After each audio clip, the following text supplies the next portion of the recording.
Halo, pernah nggak sih Anda mikir, pas lagi enak-enak kena AC atau buka kulkas gitu, gimana caranya dingin itu bisa muncul? Kali ini kita mau deep dive nih, membongkar cara kerja sistem pendingin yang ada di sekitar Anda. Misi kita spesifik, ngebuktiin kalau alat ini sebenarnya bukan pabrik dingin loh, tapi lebih kayak tukang pindah panas yang canggih banget. Sumber kita kali ini penjelasan teknisnya ya. Coba bayangin deh, panas di ruangan Anda itu kayak air tumpah. Nah, zat pendingin di dalam AC atau kulkas, refrigeran namanya, itu kayak spons ajaib. Kita bakal lihat bagaimana spons ini nyerap air panas tadi, bawa pergi, terus diperas keluar. Oke, siap buat bongkar? Jadi, ada 4 pemain utama nih di sistem ini. Mereka kerja bareng dalam siklus tertutup, muter terus. Kita mulai dari mana nih enaknya? Paling pas kita mulai dari yang efeknya langsung Anda rasakan ya. Namanya evaporator. Evaporator. Oh, ini yang ada di unit dalam ruangan itu bukan sih? Yang ngeluarin angin dingin? Betul sekali, yang di unit indoor. Nah, disinilah spons kita tadi mulai beraksi. Jadi, ada refrigeran, bentuknya cairan.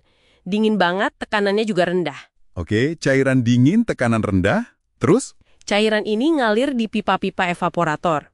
Sementara itu, kipas di unit indoor ngiupin udara ruangan yang, ya anget lah ya, ngelewatin pipa-pipa itu. Iya, udara kamar kita kan? Benar. Nah, waktu udara anget ini lewat, panasnya itu langsung kesedot, diserap sama si cairan refrigeran yang dingin tadi.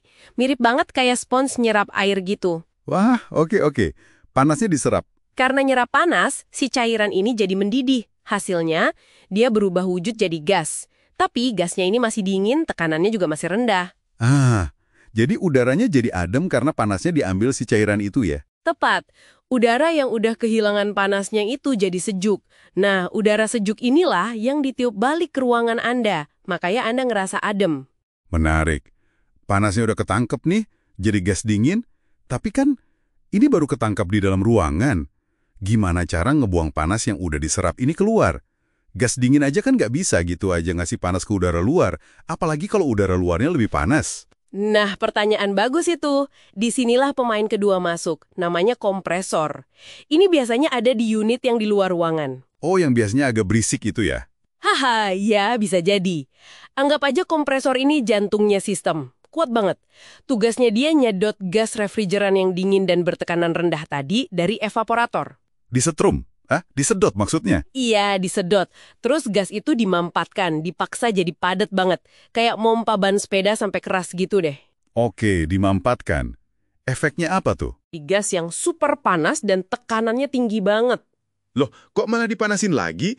Bukannya mau didinginin ya? Justru itu kuncinya, supaya panas yang tadi diserap dari dalam ruangan bisa gampang dibuang keluar. Gas yang super panas ini lebih mudah melepas panas ke lingkungan kan? Oh iya juga ya, harus lebih panas dari udara luar biar panasnya mau pindah. Pintar juga. Terus gas super panas ini kemana? Gas super panas bertekanan tinggi ini lanjut dialirkan ke pemain ketiga, kondensor. Ini juga ada di unit luar, kondensor. Oke, ngapain dia? Disinilah waktunya kita merespons tadi. Gas super panas itu ngalir lewat pipa-pipa kondensor yang berliku-liku.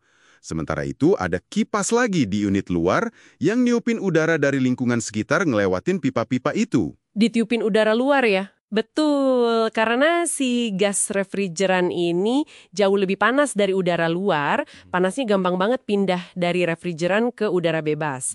Nah, karena kehilangan banyak panas, Berubah wujud lagi. tepat, gas super panas tadi berubah lagi jadi cairan. Tapi cairannya ini masih panas dan tekanannya juga masih tinggi, sisa dari kompresor tadi. Jadi ini dia kenapa kalau kita deketin unit luar AC itu rasanya panas banget. Itu panas dari dalam rumah kita yang dipindahin keluar ya? Persis, pemindahan panas yang efektif. Oke, jadi sekarang kita punya cairan panas bertekanan tinggi. Tapi kan, buat nyerap panas lagi di evaporator, dia harus dingin dan tekanannya rendah. Iya, gimana caranya balik lagi jadi dingin kayak awal? Perlu di-reset gitu ya? Betul, perlu di-reset. Dan itu tugasnya pemain terakhir nih, yang kecil tapi krusial. Katup ekspansi atau expansion valve.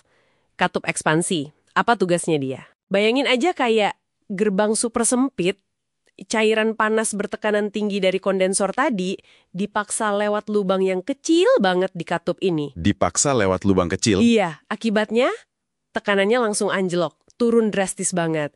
Dan ada hukum fisika nih, kalau tekanan cairan atau gas turun mendadak kayak gitu, suhunya juga ikut turun drastis. Wah, jadi langsung dingin lagi gitu aja ya? Yap, seketika jadi cairan super dingin lagi, tekanannya juga rendah. Persis sama kayak kondisi awal sebelum masuk evaporator, dia siap lagi buat mulai siklus baru, nyerap panas lagi dari dalam ruangan Anda. Luar biasa. Jadi ini muter terus ya? Non-stop selama AC atau kulkas nyala? Benar sekali. Siklusnya gini, evaporator nyerap panas di dalam, cair jadi gas dingin, kompresor naikin tekanan dan suhu, gas dingin jadi gas super panas, kondensor buang panas keluar, gas super panas jadi cair panas, katup ekspansi nurunin tekanan dan suhu, cair super dingin jadi cair super dingin. Balik lagi ke evaporator, terus-menerus. Intinya, panas itu dipompa dari dalam keluar. Jadi kesimpulan gedenya nih ya, lupakan deh istilah menciptakan dingin. Sistem pendingin Anda itu sebenarnya cuma pemindah panas yang cerdas, kayak pompa energi panas gitu.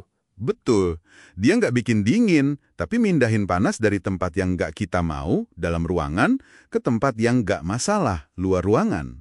Fisika sederhana tapi diaplikasikan dengan cerdik. Bukan sulap, bukan sihir ya, cuma sains saja. Dan mungkin ini yang menarik buat direnungkan.